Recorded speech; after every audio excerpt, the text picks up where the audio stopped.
নমস্কার, নাগরিক মনে সবাইকে স্বাগত।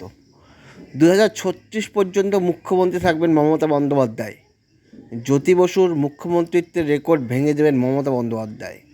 2036 পর্যন্ত তিনি মুখ্যমন্ত্রী থাকবেন। 2029 সালে প্রধানমন্ত্রী হলে সেটা অন্য কথা, এমনটাই ভবিষ্যৎবাণী কুণাল ঘোষের, তৃণমূল দলের প্রধান মুখপাত্রের।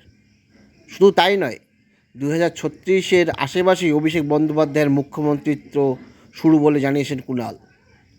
তৃণমূল নবান্নে সুন্দর বিরোধীরা ফেসবুকে একযোগে তিনি সিপিএম এবং বিজেপিকে বেঁধেছেন তিনি, অর্থাৎ 2026-এ যে তৃণমূল ক্ষমতায় আসছে সেই বিষয়ে নিশ্চিত কুণাল ঘোষ, এবং তিনি 2036 পর্যন্ত মুখ্যমন্ত্রিত্ব করবেন এবং জ্যোতি বসুর রেকর্ড ভাঙবেন।